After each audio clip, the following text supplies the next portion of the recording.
Ungqongqoshe wezemali uthi umgcinimafa uzoqhubeka nokubhekela izidingo zabantu bakuleli ngalesabelomali esisha sika 2025. Kufinyelelwe esivumelwaneni sokwethula isabelomali esingenakho ukwenyuswa kwentela ye-VAT ngo-0.5%. Akukho futhi eyinhlelweni ukwenyuswa kwenye intela. We have agreed we will balance the budget without raising VAT while protecting vital services like education, health, and social grants. Going forward, the Treasury's focus is threefold. First, as I've indicated, we must balance the budget by managing our cost better. Raising other taxes besides VAT further was not an option.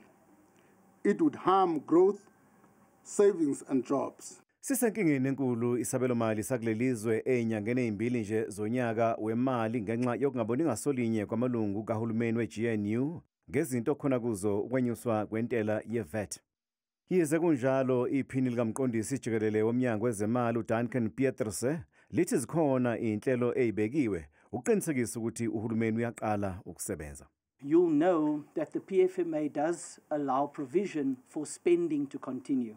So fortunately, we have a provision in the PFMA that says that the departments can continue to spend in line with the previous year's budget up until certain limits. And so from a spending point of view, the business of government is continuing. Ngesikhathi esifanayo, ungqongqoshe wezemali uphinde wagcizelela ukuthi akanazo sidalo inhloso zokulalela izicelo zabantu abathi akehle kulesikhundla. That decision does not lie with me. It lies with the president. But I'm mindful of the fact that the president has been participating he himself in this process. He understands the nature of the challenges we've been experiencing in dealing with this problem. So I don't think I can answer that question and say that's my intention at the moment. No. Umnyango kaMgcinimafa uthi unethemba ngesabelomali esisha esizokwethulwa ePhalamende mhla zingamashumi amabili nomuvo kuNhlaba.